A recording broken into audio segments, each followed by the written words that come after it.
검찰이 최동욱 전 검찰총장과 관련된 수사 결과를 오늘 발표했습니다. 검찰이 발표한 내용은 크게 두 가지였습니다. 하나는 최동욱 전 총장에 대한 청와대 뒷조사가 정당한 감찰 활동이었다는 결론입니다. 청와대가 부인으로 일관했던 뒷조사를 정당하다고 했으니 일선 검사들까지 참으로 민망하게 만드는 발표라 할 만합니다. 검찰 입장에서는 다행스럽게도 언론은 이 부분에 별 관심을 두지 않았습니다. 다른 하나는 혼의 아들로 지목된 최모군이 최동욱 전 총장의 친아들이 사실상 맞다는 내용입니다. 맞다도 아니고 사실상 맞다라는 발표를 대한민국 검찰이 했습니다. 맞다든 사실상 맞다든 언론은 가리지 않고 주요 뉴스로 보도를 했고 혼외라는 자극적인 표현이 다시 부각됐습니다. 여론의 관심을 선정적인 뉴스 쪽으로 돌리려는 의도가 성공할까? 글쎄라는 생각이 듭니다. 최동욱이라는 이름이 한 포털 실시간 검색어 2위까지 올랐을 때 검색어 1위는 군도라는 영화였습니다. 이 영화의 부제는 밀란의 시대입니다. 뉴스K 오늘도 세월호 특보로 진행됩니다.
세월호 참사가 일어난 지 22일째 밤이 저물고 있습니다. 아들, 딸 시신조차 찾지 못해 가슴이 타들어가는 실종자 가족들. 그리고 초기 구조만 제대로 이루어졌어도 내 가족을 살릴 수 있었을 것이라는 생각에 한이 더 사무치는 유가족들에게 정부는 조금도 신뢰를 주지 못하고 있습니다. 정부는 오늘 또 구조자와 실종자 숫자를 정정했습니다. 구조자 숫자가 잘못 집계됐다며 2명을 줄였고 실종자는 2명 늘렸습니다. 어떻게 이토록 일관되게 무능하고 무책임한지 모르겠습니다. 범정부 대책본부 마련된 진도군청 연결해 보겠습니다. 김현주 PD. 네, 김현주입니다. 네, 오늘 실종자 2명이 증가했습니다. 이번에 또 이유가 뭐라고 합니까? 김석균 해양경찰청장은 오후 브리핑에서 구조자가 2명 감소하고 실종자가 2명 증가했다고 밝혔습니다.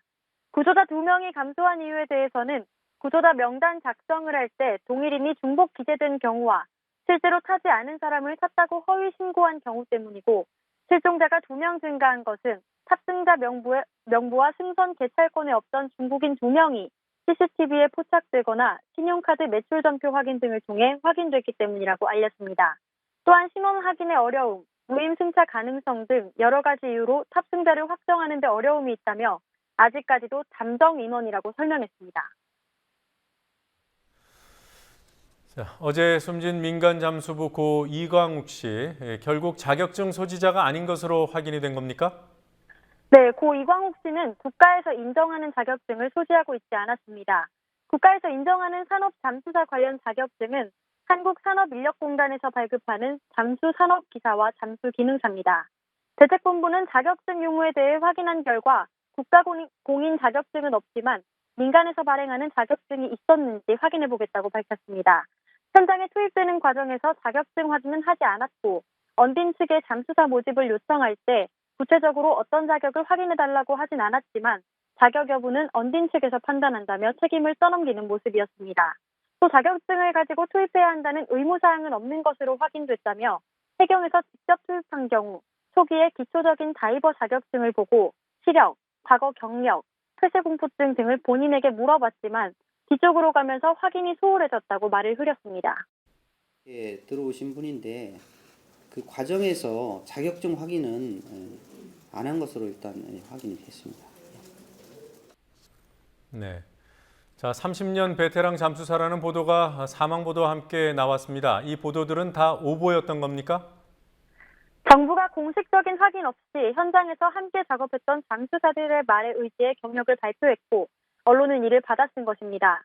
대책본부 고명석 대변인은 어제 오전 브리핑 당시 사망한 잠수사가 90년대 중반부터 잠수업계에 종사해왔으며 안산 화력발전소, 청평댐, 화천댐 등에서 많은 전문 잠수 경험을 보유하고 있다고 밝혔습니다.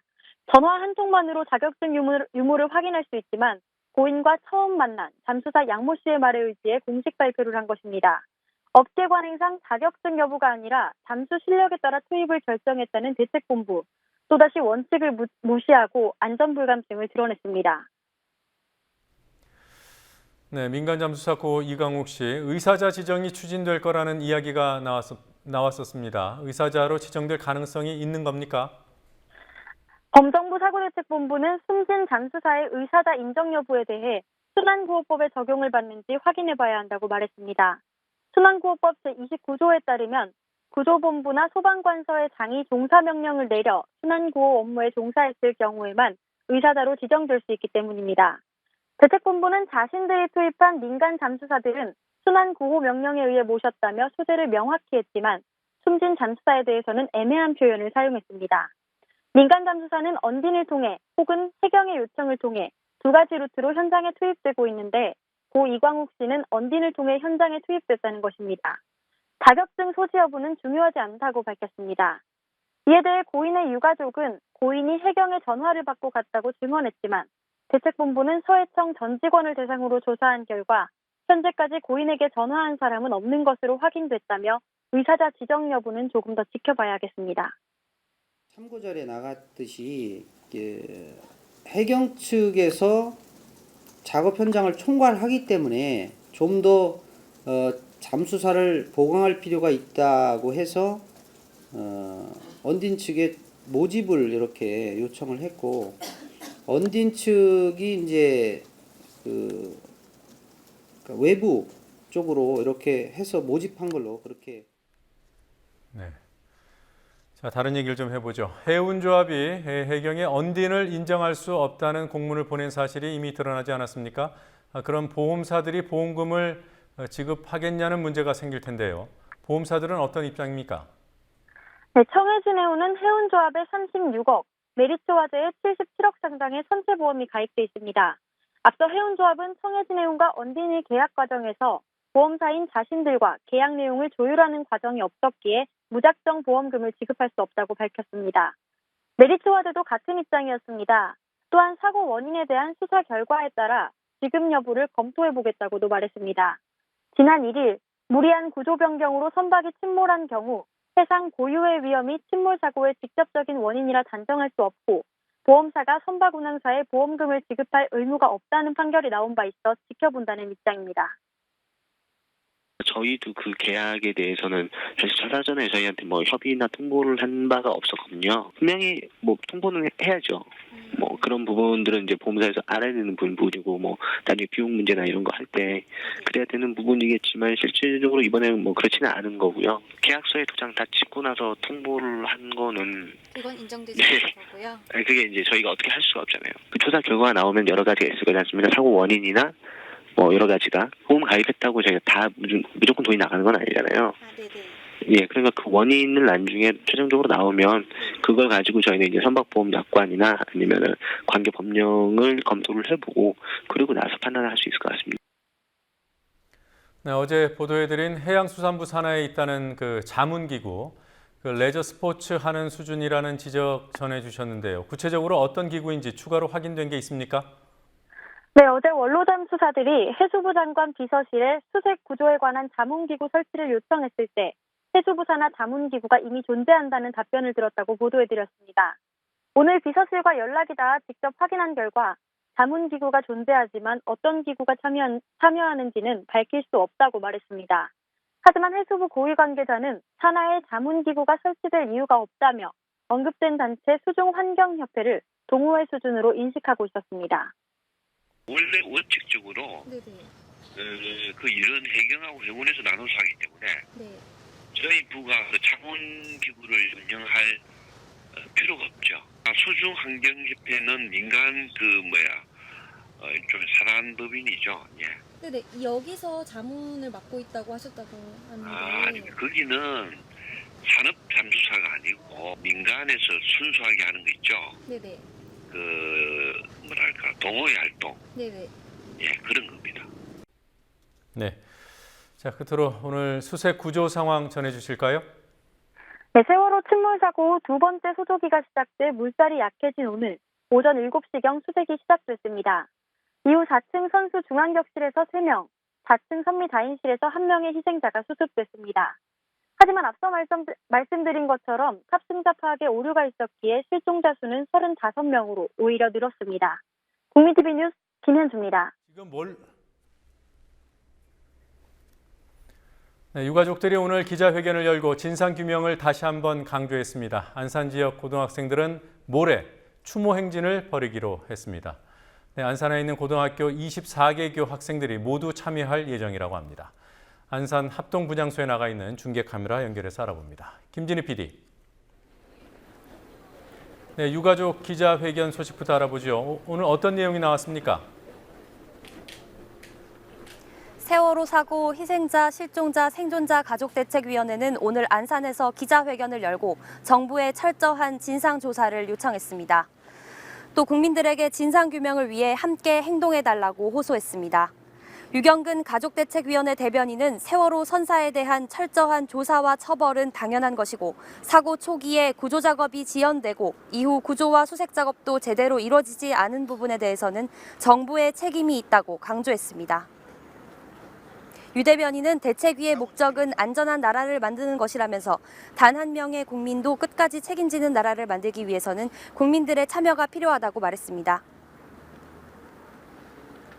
사고 책임은 선사에 있지만 구조 책임과 의무는 정부에 있습니다.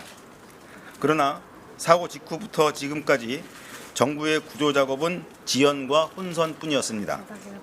그로 인해 구조할 수 있었던 탑승자들의 죽음을 방치하였고 이제는 드문드문 올라오는 시신이 신원을 확인하기 어려울 정도로 상하였습니다.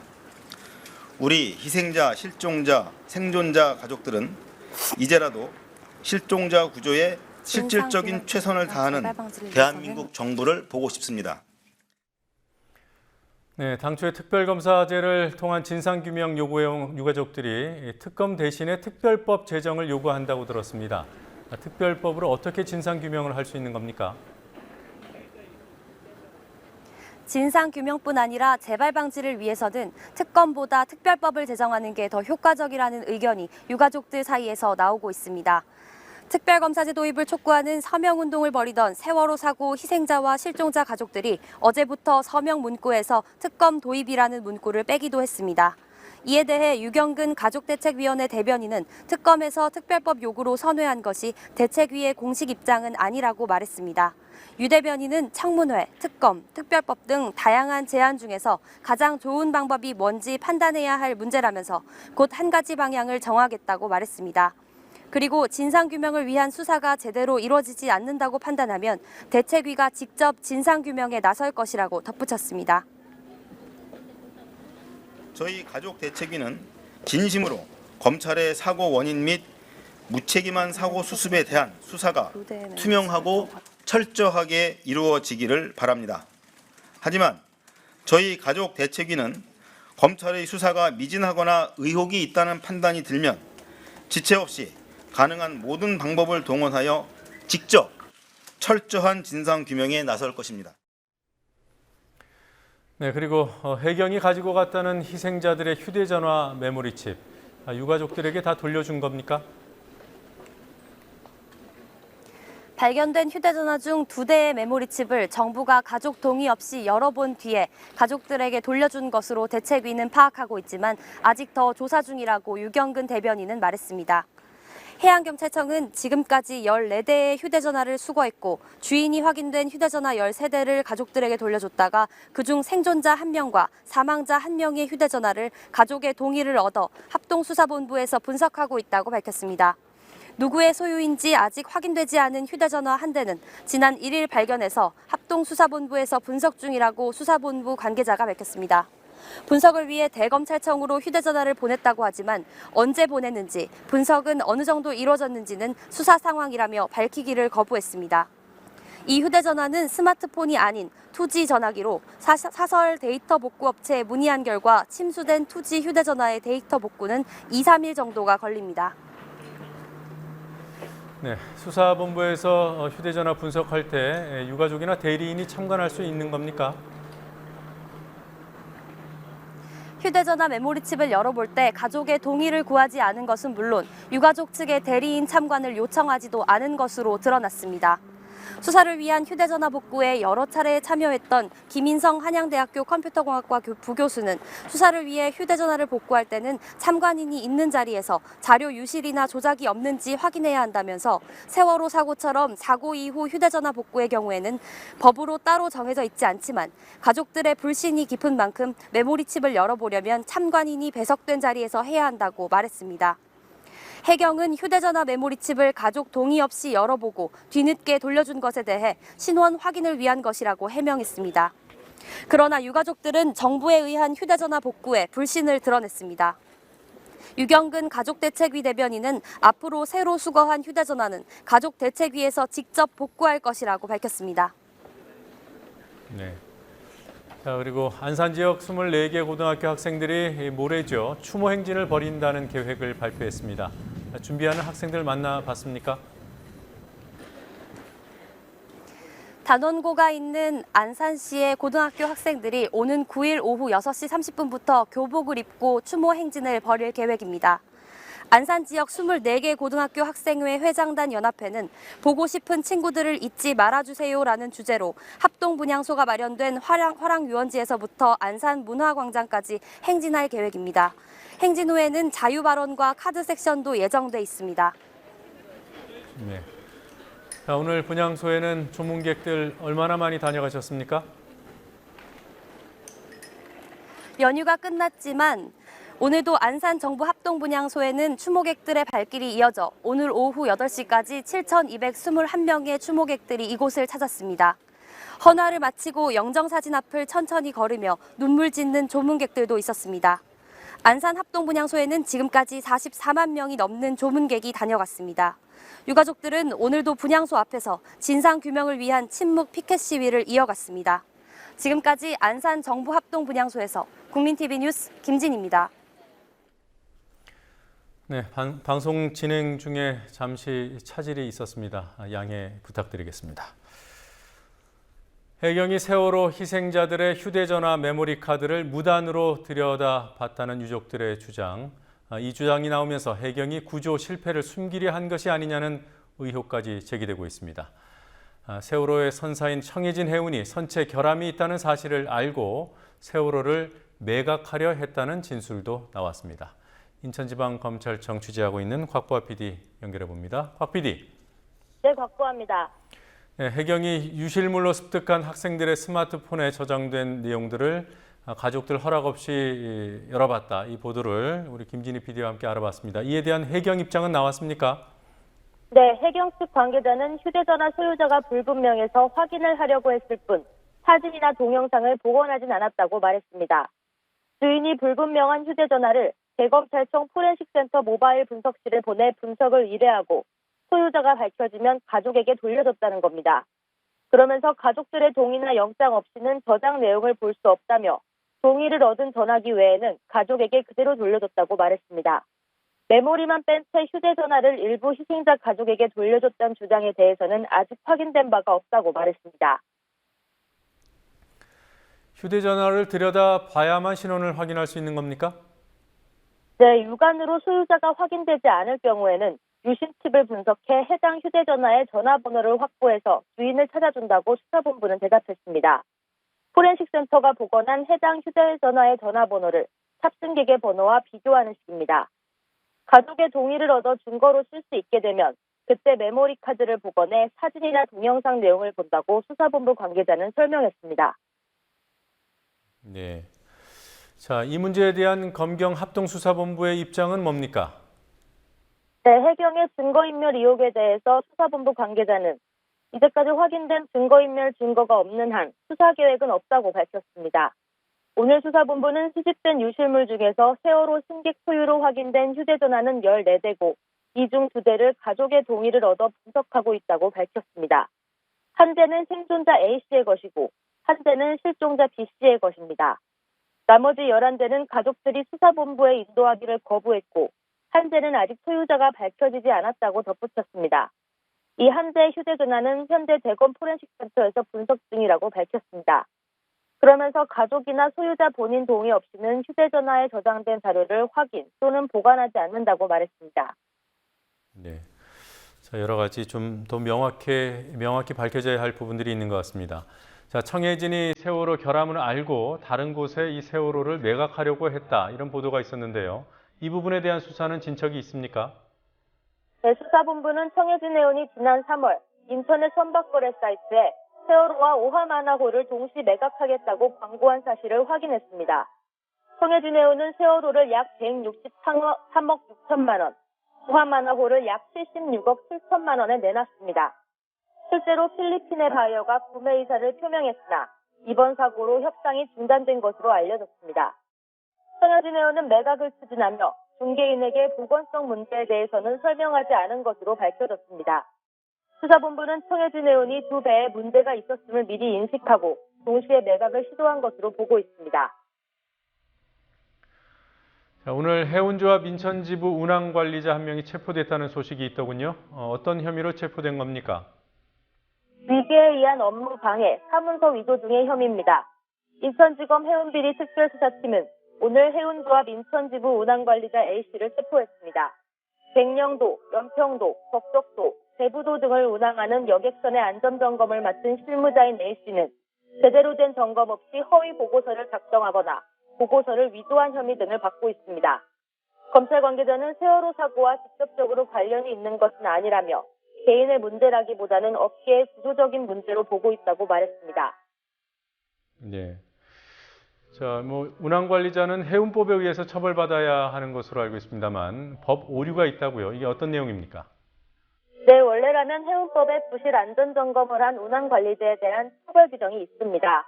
하지만 지난 2012년 해운법 제정 당시 표기상 오류로 처벌 규정이 빠지는 어처구니 없는 일이 일어났습니다. 논란이 커지자 국회 안전행정위 소속 새정치민주연합 이찬열 의원은 지난달 24일 벌칙 규정을 수정한 해운법 개정안을 발의했고 지난 2일 통과됐습니다. 하지만 소급 적용이 불가능하기 때문에 검찰은 운항관리자 A씨에게 위계에 의한 업무 방해와 사문서 위조 혐의를 적용했다고 밝혔습니다. 네. 사고 당시에 조타실 승무원들이 탈출 안내를 묻는 무전이 있었는데도 답하지 않았다는 진술이 나왔다고 해요. 그렇습니다. 구조된 매니저 강모 씨가 참고인 조사에서 구명조끼 착용을 안내하라는 말 이후 추가 지시가 없어서 무전기로 이제 어떻게 해야 합니까? 라고 물었지만 이준석 선장과 승무원들로부터 답변이 오지 않았다는 진술을 확보했다고 수사본부가 밝혔습니다. 수사본부는 이 씨 등이 무전을 제대로 청취하고도 아무런 답변을 하지 않았는지, 무전 과정에 문제가 있었는지 등을 파악 중입니다. 수사본부는 이 씨 등이 정상적으로 무전을 듣고도 고의로 답하지 않은 것으로 드러날 경우 살인 혐의 적용을 고려하고 있는 것으로 알려졌습니다. 지금까지 인천지검에서 국민TV 뉴스 박보아입니다.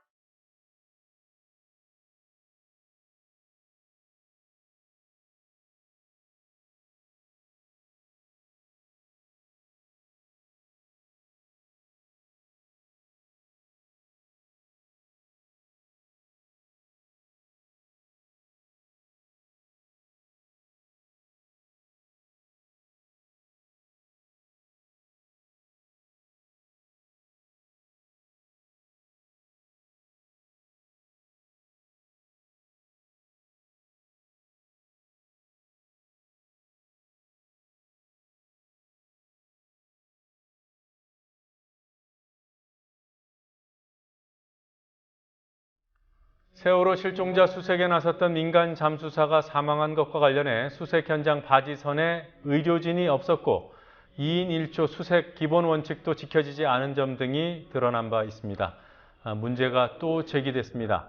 고 이광욱 씨의 사인으로 추정되는 기뇌증의 경우 제압용 고압 챔버, 이른바 감압 챔버에서 응급처치를 하는 것이 필수적이지만 바지선의 감압 챔버를 활용하지 않았고 또 감압 챔버가 없는 목포 한국병원으로 이 씨를 후송했습니다. 잠수 의학 분야 최고 권위자로 꼽히는 해군 해양의료원 전 원장은 이 씨가 비록 의식불명이었더라도 바지선에서 감압 챔버를 활용했어야 했다는 분명한 견해를 밝혔습니다. 헬기에 태운 순간 소생을 포기한 것이나 다름없다는 말도 했습니다. 윤이나 PD가 취재했습니다. 고 이광욱 씨의 시신이 안치돼 있는 목포 한국병원은 뇌에 공기가 들어가 뇌혈관이 막히는 증상인 기내증이 사인으로 보인다고 밝혔습니다. 기내증은 응급조치로 심폐소생술을 실시하고 즉시 제압용 챔버에서 뇌혈관의 공기방울을 없애는 게 가장 중요합니다. 하지만 이 씨가 구조된 시각인 오전 6시 23분, 바지선 위에 긴급 응급조치를 할 의료진은 없었습니다. 최초 심폐소생술은 소방대원과 동료 잠수사들에 의해 이뤄졌습니다. 또한 바지선에 있던 챔버에서의 응급조치도 취해지지 않았습니다. 빨리 챔버에 들어가서 가압을 해주고 산소를 주면서 그 공기방울을 빨리 없애야겠죠.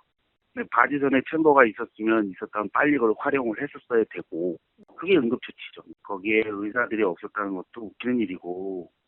이 씨의 증상처럼 뇌에 공기가 들어가 뇌혈관에 이상이 생기면 최소 4분, 길어야 10분 안에 조치를 하지 못하면 살릴 가능성이 희박합니다.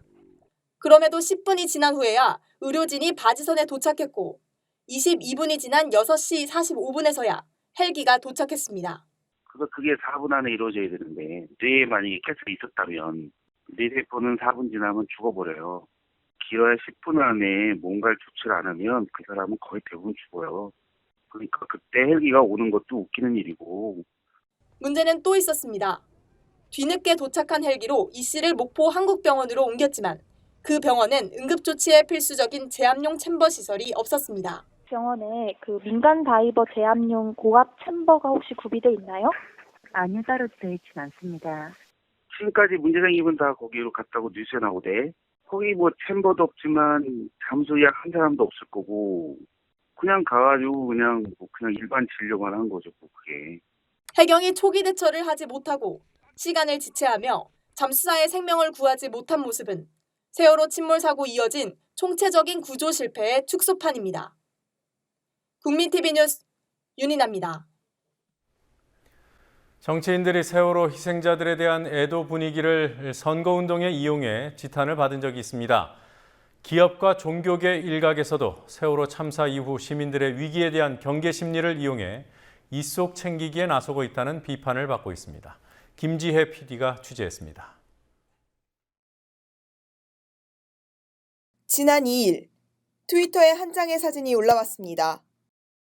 재난 극복과 관련된 생존 지침서만을 모아둔 별도의 판매대. 서울 종로구에 위치한 교보문고 광화문점에서 마련한 기획이었습니다. 이 트윗글에는 국가가 지켜주지 않으니 내 안전도 공부하는 시대, 자본은 LTA급 등 수많은 댓글이 달렸습니다. 세월호 참사를 마케팅 수단으로 이용한다는 비판이 나오면서 1,100회 이상 리트윗됐습니다. 국민TV 취재진이 교보문고를 찾은 오늘, 판매대는 치워져 있었습니다.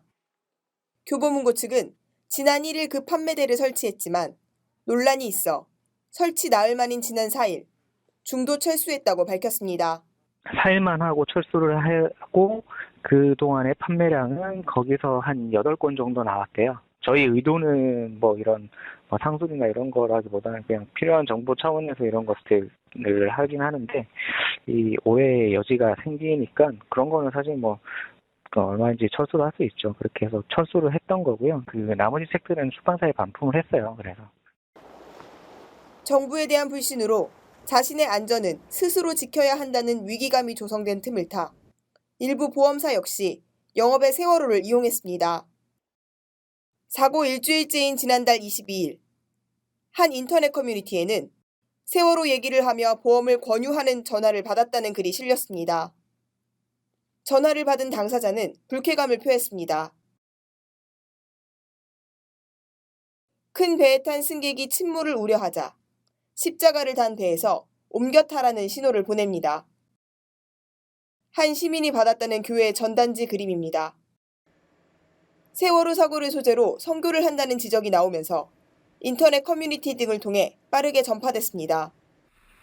한편 세월호 사고 초기에는 정치인들이 애도를 빙자한 선거운동 문자 메시지를 보내 추태라는 비난을 받았습니다.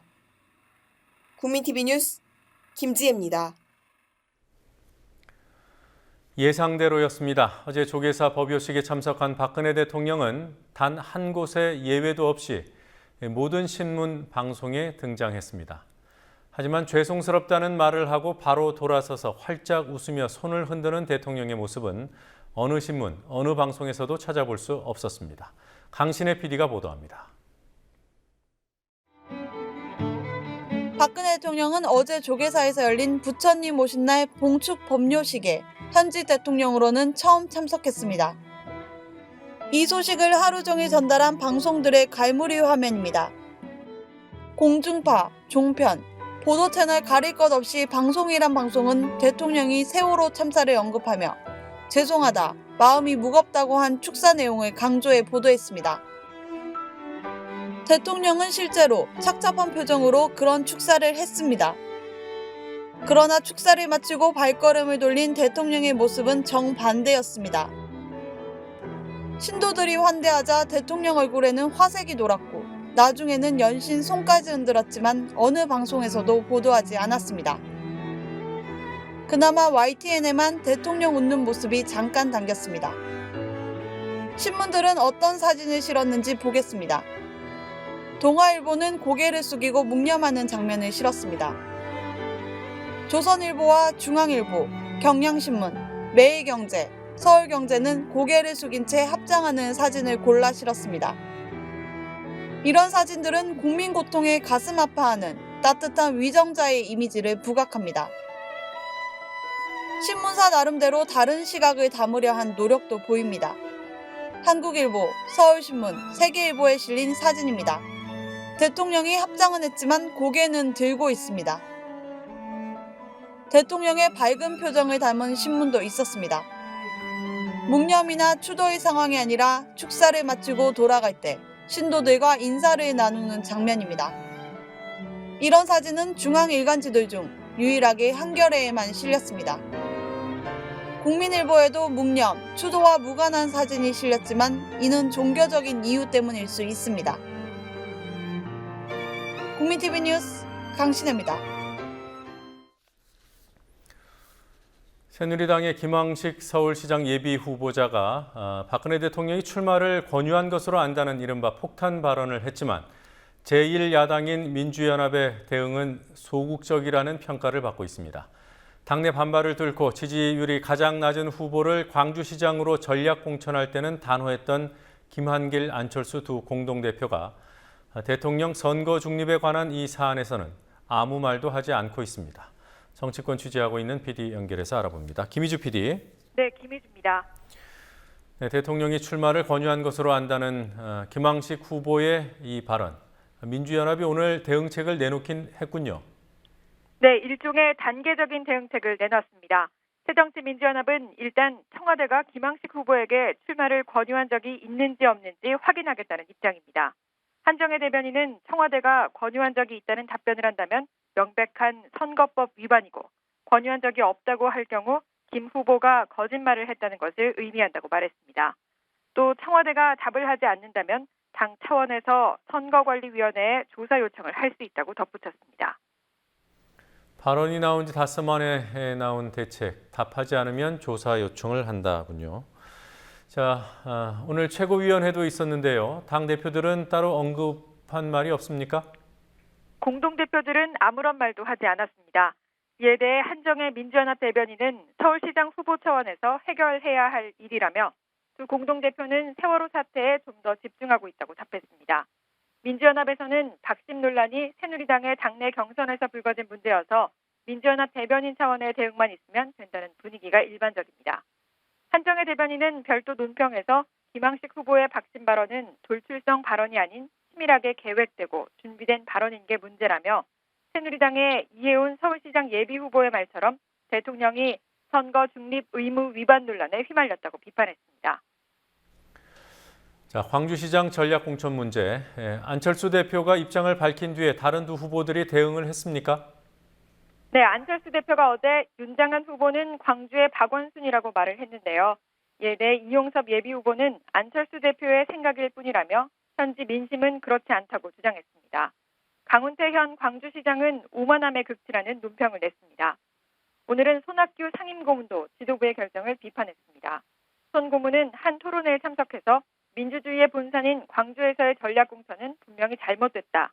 상당히 심각한 문제라며 광주에서 국민과 당원의 선택권을 빼앗는 전략 공천은 민주주의의 정신과 민주당의 정신을 훼손하는 것이라고 말했습니다.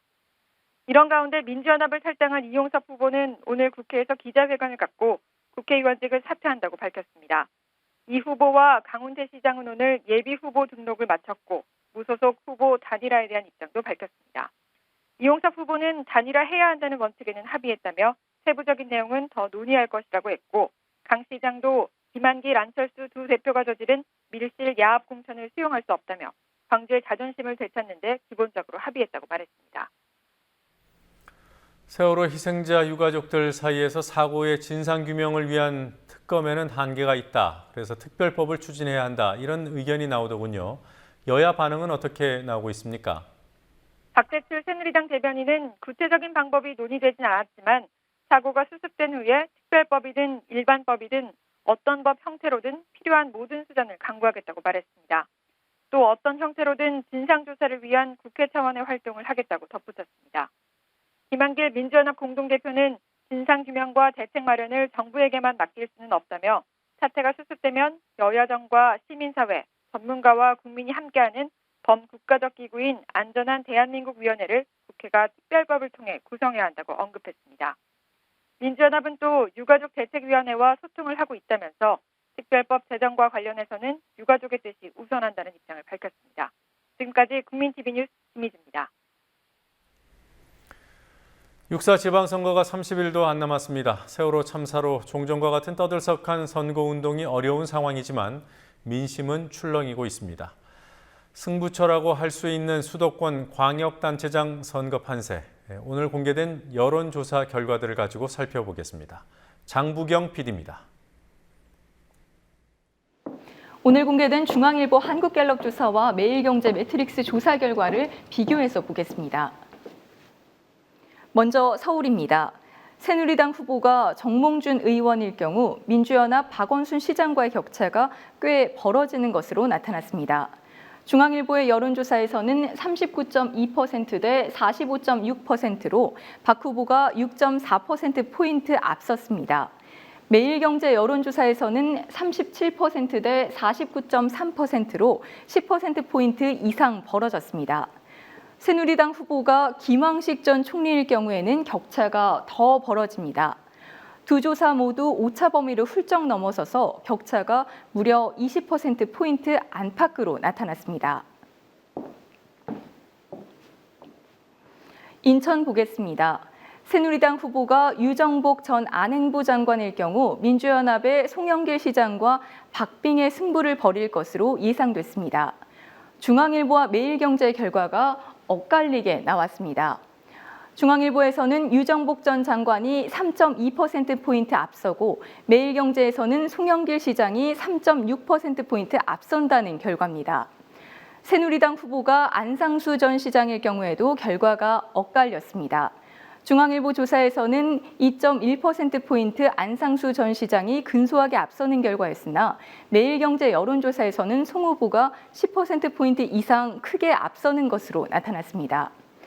이렇듯 엇갈리는 조사 결과는 새누리당 후보들 중에서 유정복 전 장관의 본선 경쟁력이 조금 더 크다는 추정을 하게 할 뿐입니다. 경기입니다. 경기는 새누리당 남경필 의원이 야당 후보 누구와 맞붙어도 앞서는 것으로 나타났습니다. 새누리당 남경필 의원과 민주연합의 김진표 의원의 지지율입니다. 중앙일보의 여론조사에서는 42.8% 대 26.9%로 남 후보가 15.9%포인트 크게 앞섰습니다. 매일경제 여론조사에서도 45.2% 대 35.2%로 10%포인트 차이가 났습니다. 민주연합 후보가 김상곤 전 교육감일 경우에는 그 격차가 조금 더 벌어졌습니다. 각각 21.9%포인트, 12.3%포인트 격차를 보였습니다. 세월호 참사 이후 지방선거 판세가 크게 변했다는 분석들이 나오고 있습니다. 여론조사 결과에는 어떤 변화가 있는지 비교해 보겠습니다. 후보로 현재 확정됐거나 가장 유력한 후보로 특정해 설명하겠습니다. 먼저 매일경제 매트릭스 조사입니다. 직전에 실시된 3월 중순의 조사 결과에서 서울은 박원순 시장의 우세, 인천은 초박빙, 경기는 남경필 의원이 크게 앞서는 것으로 나타났습니다. 그러나 이번 조사를 보면 서울의 격차는 더 벌어졌고 인천은 송영길 시장이 앞서는 것으로 나타났습니다. 경기에서는 김 후보가 격차를 크게 줄인 것으로 나타나 전반적으로 야당 후보들의 지지율이 동반 상승했습니다. 하지만 중앙일보 여론조사는 달랐습니다. 3월 초의 조사 결과에서는 서울은 박빙, 인천은 송영길 시장 우세, 경기는 남경필 의원이 앞서는 것으로 나타났습니다. 그러나 이번 조사에서는 서울이 박원순 시장 우세로 정 후보와의 격차를 다소 벌렸고 인천은 야당 우세에서 판세가 뒤바뀌어 유정복 전 장관이 앞섰습니다. 경기는 새누리당 남경필 의원이 더 격차를 벌린 것으로 나타났습니다. 언론과 정치평론가들, 세월호 참사 이후 야당의 유리한 판세가 전개되고 있다는 분석들을 내놓고 있지만 지역별로 보수 결집 현상도 감지되는 등 판세를 섣불리 예상하기 어렵습니다. 국민TV 뉴스 장부경입니다.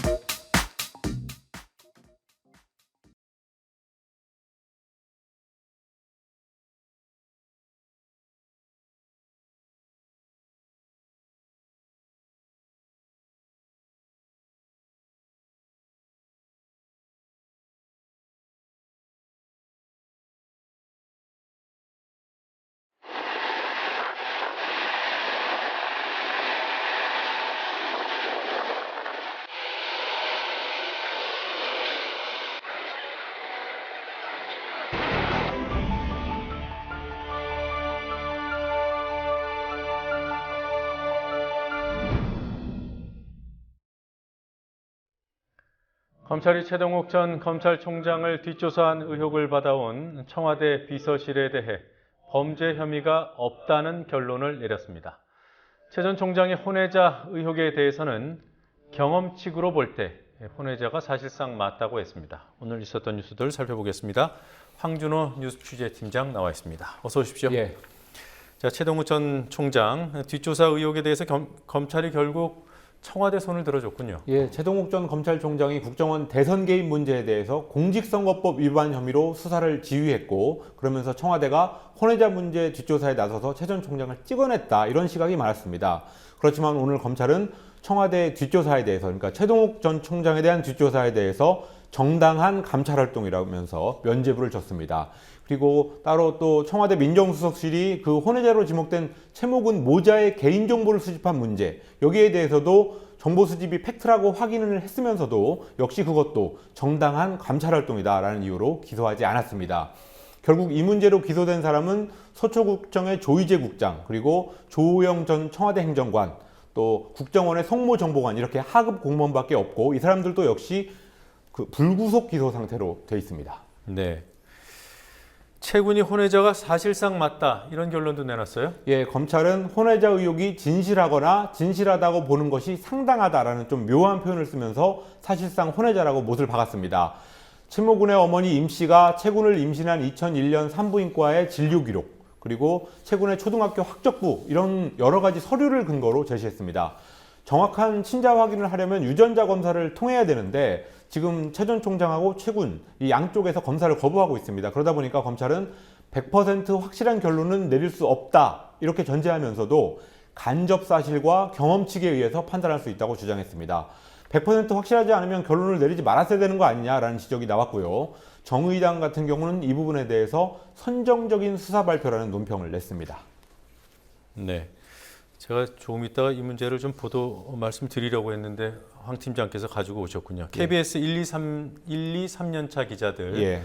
오늘 성명이라고 해야 될까요? 반성문이라고 해야 될까요? 네, 글을 발표했군요. 예, 작년에 입사한 40기 그리고 그 윗기수인 39기, 38기 기자들 한 40여 명이 사내 통신망에다가 반성합니다라는 제목의 글을 올렸습니다. 세월호 취재 현장에서 느낀 KBS에 대한 어떤 따가운 시선, 특히 유가족들의 따가운 시선을 보고 쓴 글입니다. 요즘에 이제 기레기라고 기자 쓰레기라는 속어가 있는데요. 현장에서 KBS 기자는 기레기 중에 기레기입니다라는 말을 했습니다. 또 진도체육관을 방문했던 박근혜 대통령한테 박수를 치는 모습은 KBS 뉴스에 방송됐지만 실종자 가족들이 거기에 항의하는 모습은 편집됐다라는 점을 지적했습니다. 그러면서 보도본부장과 보도국장이 편파 보도를 지휘하고 있다고 표현했습니다. 네.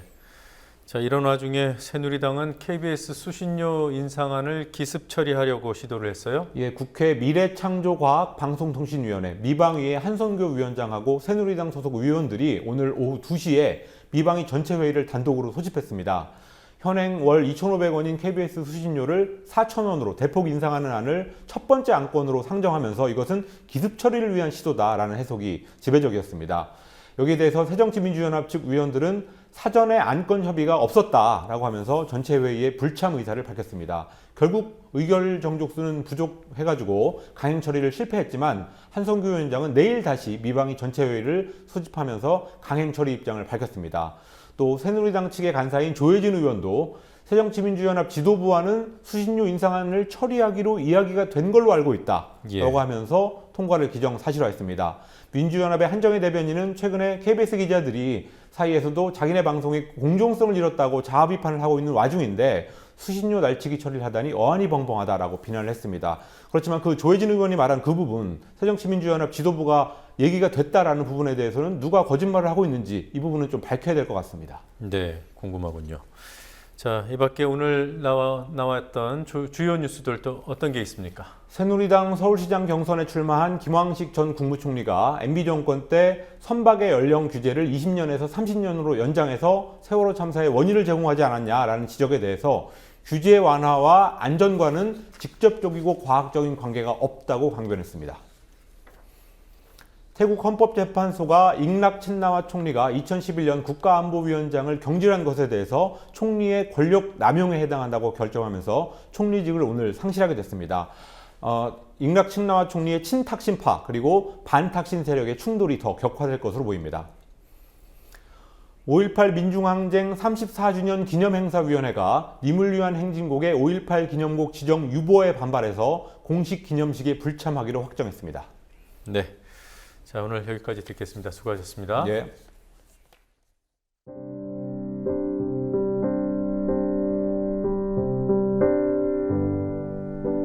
향기는 꽃의 목소리일까? 자두꽃 향이 진하더니 라일락 꽃향이 못하지 않습니다.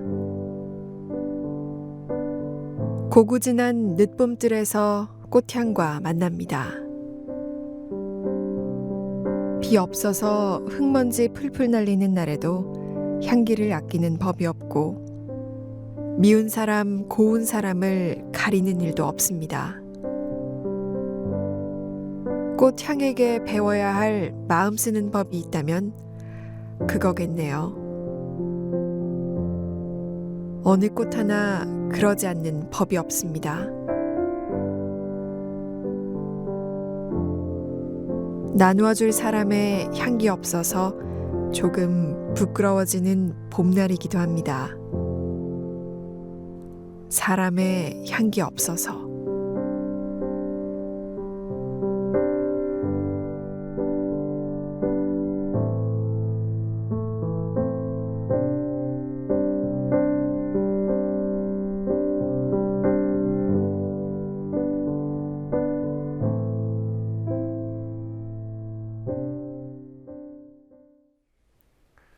기레기라는 용어가 등장한 건 2012년쯤으로 추정됩니다.